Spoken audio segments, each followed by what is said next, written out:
So hello everyone, welcome back to our channel.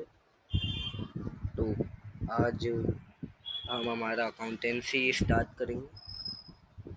तो अगर हम किसी चीज़ को स्टार्ट करते हैं तो उससे पहले एक ओवरव्यू लेना चाहिए किसी चीज़ का, ठीक है। तो क्लास 11th की अकाउंटेंसी है, आप नए हो तो थोड़ा एक दिमाग में रहता है कि मे भी हो सकता है ज़्यादा टफ होगा। टफ कुछ नहीं होता है, बस करने के ऊपर होता है। तो वीडियो को ज़्यादा लंबा नहीं बनाएंगे, बस एक नॉर्मली एक थोड़ा हम ओवरव्यू ले लेते हैं चैप्टर वाइज। हर एक चैप्टर पे नहीं जाएंगे, हमारा जो कंटेंट है, हमारा जो इंडेक्स पेज है, हम केवल उसी पे ओवरव्यू लेते हैं। तो देखिए हमारा यहाँ पर जो पहला चैप्टर है हमारा, पहला चैप्टर है वो इंट्रोडक्शन टू अकाउंटिंग। तो इस पहले चैप्टर में पता है आपको क्या है? इस पहले चैप्टर में पूरे में आपके में थ्योरी है, पूरे चैप्टर में थ्योरी है। आपका ये पहला चैप्टर क्या है? थ्योरी का चैप्टर है आपका ये पहला चैप्टर है थ्योरी का। तो ये पहला चैप्टर क्या है आपका भाई? ये है हमारा थ्योरी, ठीक है। पहला चैप्टर थ्योरी है, दूसरा चैप्टर भी थ्योरी है। अब बात आती है कि पहला चैप्टर ज़्यादा हार्ड होगा क्या? इंट्रोडक्शन दे रहा अकाउंटिंग की। भाई देखो, इस चैप्टर में से ज़्यादा कुछ आपका आता नहीं है मार्क्स का। इसमें कुछ ऐसी चीज़ें जो जब हम इसको करेंगे तब मैं आपको बता दूंगा। और उसके अलावा अगर हम सेकंड चैप्टर पे आते हैं, बेसिक अकाउंटिंग टर्म्स, तो कुछ ऐसे बेसिक टर्म्स जो कि हमारे आगे तक फ्यूचर टाइम यूज़ आएंगे, वो टर्म्स हैं इसमें। इनके बारे में स्पेसिफिकली नहीं पूछा जाता है अधिकतर, जो मैंने देखा है अभी तक उसमें नहीं पूछा जाता और ना कभी पूछा जाएगा, क्योंकि ये आपकी नॉलेज के लिए है। हाँ, ये जो तीसरा चैप्टर है ना, ये वाला ये वाला चैप्टर आप लोग करना, ध्यान से करना। इसमें भी क्या टॉपिक है? मेन प्रिंसिपल्स आते हैं, अकाउंटिंग स्टैंडर्ड दिख रहे हैं आप? ये बहुत इम्पोर्टेंट टॉपिक है, एक बहुत मेन टॉपिक है, ये आपको आना चाहिए।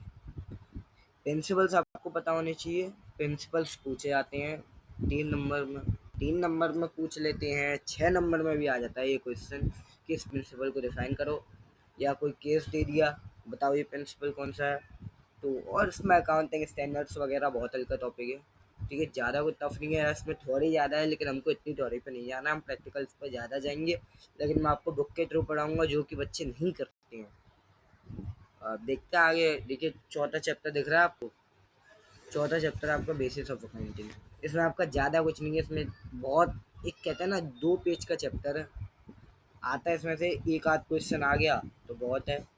तो इसमें मेन क्वेश्चन जो आता है वो एक डिफरेंस ही आता है, कैश बेसिस। 2 बेसिस होती हैं, एक कैश या एक्टुअल, दोनों में आपको पढ़ाऊँगा। और बहुत ईजी चैप्टर है, बहुत हल्का चैप्टर, हलवा चैप्टर है ये, ठीक है। आगे हम बढ़ें तो ये है आपका अकाउंटिंग इक्वेशन। कहाँ गया?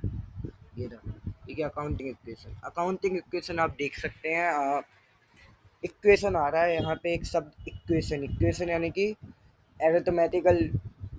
आप प्रॉब्लम जब भी सॉल्व करते हैं एरिथमेटिकल इक्वेशन, और तो लाइक वो इक्वेशन ही है, इसमें एक फॉर्मूला होता है, ठीक है। 2-3 फॉर्मूले हैं इसके अंतर्गत। और बहुत ये बहुत हलवा चैप्टर है, मतलब ऐसा चैप्टर है, एक बार आपके दिमाग में, मैं इसको ऐसे दिमाग में डालूंगा आपके में, आप लोग कहोगे अब तो कोई सा भी क्वेश्चन दे दो, फाड़ देंगे क्वेश्चन को, ठीक है। अगला rules of debit and credit, बहुत बहुत बहुत आसान चैप्टर है, ठीक है। और एक आसान के अलावा बेस, भाई ये आ गया, अकाउंटेंसी आ गई, ये नहीं आया, कुछ नहीं आया, कोई फ़ायदा नहीं है कॉमर्स का। इसमें क्या आपको रूल्स बताए जाएंगे, डेबिट क्या होता है, क्रेडिट क्या होता है, कब कौन से हम आइटम को, वो देखा था आपने बेसिक अकाउंटिंग टर्म्स, तो उसके अंदर कुछ ऐसे आइटम्स आ रहे थे जिनको हमको किसी को डेबिट करना है, किसी को क्रेडिट करना है, तो ये सब हम पढ़ेंगे उसके अंदर। Origin of transaction, source document and preparation of voucher, ठीक है। बाउचर बनाने को आ जाते हैं, ठीक है। बाउचर भी हमारे 2-3 तरह के होते हैं, तो इसमें जा रहे सोर्स डॉक्यूमेंट कभी बनाने को नहीं आते, ठीक है। सोर्स डॉक्यूमेंट में ऐसा एमसीक्यू में दे दिया, एक पूछ लो कौन सा सोर्स डॉक्यूमेंट है, कोई केस दे दिया उसमें पूछ लो, उसके अलावा कोई नहीं। ये चैप्टर आपका बहुत हल्के चैप्टर नहीं है। तो हमने देखा कि भाई बेसिकली अगर हम ऊपर तक बात करें पूरा, तो भाई हमने क्या ऑब्जर्व करा कि हमारा ये जो चैप्टर था ना, introduction to accounting, basic accounting terms, तीसरा चौथा चौथा चैप्टर तक हमारी पूरी थ्योरी थी।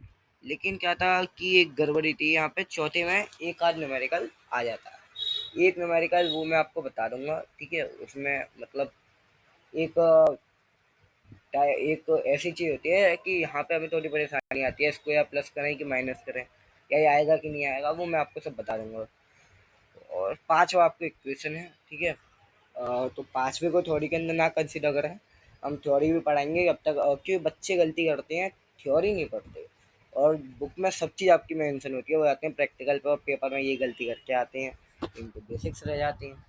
और बेसिस ऑफ अकाउंटिंग तो खैर ठीक है, इक्वेशन, ये रूल्स एंड एवरीथिंग, मतलब ये 7 चैप्टर में से हमारे 6 चैप्टर आपके ऑलमोस्ट अब मान के चलिए पूरी पूरी थ्योरी है, ये आपको हो जाएगी। उसके बाद हम आते हैं अब हमारे प्रैक्टिकल्स वाले पे। ये पोर्शन है आपका, ये दिख रहा, ये ये भाई ये 8 से लेके 20 चैप्टर भाई, दिल में धक धक होती है। ओ सॉरी, ये तो 20 नहीं है, ये तो ज़्यादा है। अरे भाई ये तो कुछ ज़्यादा ही है ये, लेकिन हमें यहाँ तक पढ़ने 21 तक, ठीक है। अब भाई ये दिल में थोड़ी धक धक होती है, मेरे भी होती थी। अब बताते हैं क्या करना है। करना कुछ नहीं है आपका, देखिए पहले आपका आता है जर्नल। कौन सा आता है आपका? जर्नल, ठीक है। तो पहले आपको आता है जर्नल। जर्नल पता है, जर्नल बहुत इजी है। जर्नल में जिस पर जर्नल एंट्रीज आ गई ना, जिसमें जर्नल में आ गया क्या डेबिट है क्या क्रेडिट है, भाई वो आगे कोई परेशानी नहीं आएगी, क्योंकि अधिकतम लोगों को जर्नल एंट्रीज ही पास करनी पड़ती हैं। जर्नल एंट्रीज आ गई, आ गया वो सब। मैं थ्योरी के उसमें पढ़ाऊंगा, क्वेश्चंस करवाऊंगा, वो अलग है। एकदम जब तक बेसिक्स यानी थ्योरी नहीं होगी तब तक किसी चीज़ का फ़ायदा नहीं है। अगर हम अगले पे आते हैं, अगला है हमारा लेजर। तो हम लेजर की बात करें तो लेजर जैसा हलवा चैप्टर, मैं कह रहा हूँ आपके पुराने जितने भी चैप्टर थे उन सब में सबसे अच्छा चैप्टर। और क्वेश्चन आता ना आता वो आपके यूटी हाफ ईयरली में आ गया तो बहुत है, फाइनल्स में इसका क्वेश्चन नहीं आता है और मैं लिख के दे रहा हूँ भाई, ये इसमें आपको गड़बड़ी नहीं करनी है। ये तो मैं ऐसे पढ़ाऊंगा आपको कि सर 2 क्लास लो, उसके भैया हमें मत पढ़ाओ, इसको हम खुद कर लेंगे। भाई कैश बुक 6 नंबर का, 6 नंबर का क्वेश्चन इसमें से आनी है, 6 नंबर का पक्की है, 6 या 4। अदर बुक्स में आपकी आती हैं, ठीक है। वो हर चीज़ की अलग से बुक मेंटेन होती है, और वो जो बुक्स होती हैं ना वो आपकी लेजर ही होती है एक्चुअली में। तो वो मैं आपको बता दूंगा, ठीक है। तो ज़्यादा वो नहीं है, कैश बुक हम अच्छे से पढ़ेंगे। कैश बुक में हमारी कैश से रिलेटेड ट्रांजेक्शन्स होती हैं। कैश बुक है ना, कैश ना हमारा, यानी कि एक क्रेडिट ट्रांजेक्शन्स होती है हमारी उधार की। क्रेडिट यानी उधार, उधार नहीं है, क्रेडिट यानी उधार ही होता है, ठीक है। कोई जनरल पूछ लिया, गुड्स परचेज, और क्रेडिट यानी उधार पर हमने गुड्स खरीदे, यानी कि क्रेडिट पर खरीदे, तो कैश बुक में एंट्री नहीं होगी। अदर बुक्स में उसकी जो अलग से 4-5 किताब बनती है उसमें होगी। Accounting of goods and services by GST, GST GST हम आपको पढ़ाएंगे, बड़े प्यार से पढ़ाएंगे। कुछ भी नहीं है जीएसटी में। जीएसटी के क्वेश्चंस करने पे आते हैं ना तो बहुत हल्के लग, एक एक क्वेश्चन सॉल्व कर लूँगा, इतना मेरी गारंटी है, ठीक है। और उसमें 4 स्लैब आपको पता ही है सुबह, तो सब चीज़ होगी इसमें तो खैर। और बीआरएस, बैंक रिकन्सिलेशन, भाई देखो इसमें बैंक, आपका बैंक का बैलेंस और आपके कैश बुक का बैलेंस मैच करना चाहिए, ये चीज़ दिमाग में याद रखना। नहीं कर रहा है तो हम उसकी एंट्रीज करते हैं, बस इतना एंट्री नहीं है, लेकिन बहुत हल्का चैप्टर है। कुछ की पॉइंट्स है इसमें, उनको दिमाग में रखा तो हमें अगर कोई ऐसी एंट्री आ रही है जो कि परेशानी देगी वो भी सही हो जाएगी। ट्रायल बैलेंस आपका टीबी, यानी कि ट्रायल बैलेंस, ट्रायल बैलेंस आपका बहुत हल्का चैप्टर है, इसमें से क्वेश्चन आता है। बीआरएस में से आता है 4 नंबर का। जीएसटी का तो ये जनरल एंट्रीज में देते हैं लोग। आपका ट्रायल बैलेंस आता है अच्छे 4 नंबर में, 6 में भी आ जाता है कभी कभी। भाई डेप्रिसिएशन मेरा फेवरेट चैप्टर भाई, मेरा फेवरेट बहुत प्यारा चैप्टर लगता था मुझे। ठीक है, मेरा फेवरेट चैप्टर है ये। उसके बाद अगर हम बात करें आगे, डेप्रिसिएशन क्या है, गुड्स पे हमारा जो फिक्स्ड असेट्स है यानी मशीनरी हो गई, मशीनरी पे डेप्रिसिएशन लगता है, सबको पता है। तो वो डेप्रिसिएशन ही कैसे लगेगा, बहुत मतलब ये चैप्टर ऐसा है हर किसी बच्चे को नहीं आता, कभी नहीं आता। मैं इस तरीके से समझाऊंगा ना, इस तरीके से भाई, क्योंकि तुम्हारे भाई पर पूरा आता है ये चैप्टर, अच्छे से बताएंगे। ठीक है, आगे बढ़ते हैं। प्रोविजन एंड रिजर्व थ्योरी का चैप्टर है। हाँ, तो एक चैप्टर ये भी हमारा थ्योरी का है। क्या है, थ्योरी का। ये चैप्टर कर लेंगे हम अच्छे से। Accounting for bills of exchange, ये हमारे सिलेबस में नहीं है भाई, आप लोगों को फ्री हो। रेक्टिफिकेशन ऑफ एरर, रेक्टिफिकेशन यानी त्रुटियाँ, यानी गलतियाँ, गलतियों का सुधार। रेक्टिफिकेशन सुधार किसका, गलतियों का। एरर्स यानी गलतियाँ, उनका हमें सुधार करना। अब ठीक है, जो गलती करी होंगी भाई, कोई एंट्री गलत रिकॉर्ड कर दी या जो भी है अमाउंट वगैरह, वो हम आपको वो बताएंगे क्या कौन कौन सी गलतियाँ होती हैं। और financial statement of sole proprietorship, ये वैसे हमारा लास्ट चैप्टर होता है। तो हम नहीं नहीं सॉरी, ये हाँ नहीं, लास्ट नहीं होता।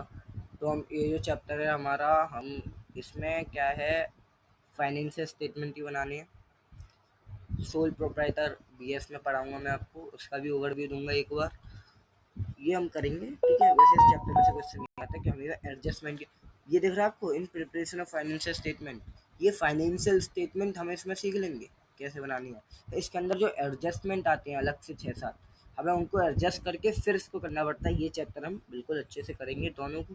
पहले ये वाला नहीं बताऊंगा मैं आपको, सीधे ये वाला करवाऊंगा। क्यों भाई, मैं आपका टाइम वेस्ट करता हूँ, पहले इसको करवाऊँ फिर पहुँचा हम इस पर, नहीं। लेकिन हाँ, ये है कि इसको इसके कुछ क्वेश्चंस करेंगे अच्छे से, करेंगे क्वेश्चंस करेंगे, लेकिन बेसिक थ्योरी पे नहीं ज़्यादा ध्यान देंगे इनमें। और अगला हमारा ये लास्ट चैप्टर किसका भाई, अकाउंट्स फ्रॉम इनकम्प्लीट रिकॉर्ड। इसमें आपका 5वें चैप्टर का फॉर्मूला काम आएगा, 5वें चैप्टर का फॉर्मूला काम आएगा। ठीक है, तो ये वो मैं आपको बता दूंगा, 5वां आ गया तो ये आ गया, बस इसी चीज़ को दिमाग में रखते हुए। ठीक है, और तो भाई ध्यान दीजिएगा एक बार ओवरव्यू पे। ओवरव्यू मैंने आपको जो है बता ही दिया है इसका। और अब हम मिलते हैं हमारी अगली क्लास में। अभी एक बार अकाउंटेंसी का ओवरव्यू हो गया, अब इसके बाद हम ओवरव्यू करेंगे किसका, बीएस का भी ओवरव्यू देना है आपको, इकोनॉमिक्स का भी देना है, इंग्लिश के वीडियोस भी आएंगे आपके पास। और हो सकता है अभी 11th है, मैं बहुत जल्दी 12th की क्लासेस के भी डालूंगा। ठीक है, तो आपको फिजिकल एजुकेशन भी मैं आपको फिजिकल एजुकेशन में भी, तो आप उसकी दोनों टेक केयर। ठीक है, और बस ऐसे ही अपने जो है चैनल को सब्सक्राइब कर दीजिएगा, क्योंकि ये चैनल आप लोगों के लिए। थैंक यू गाइस, मिलते हैं अगली क्लास में, बाय बाय।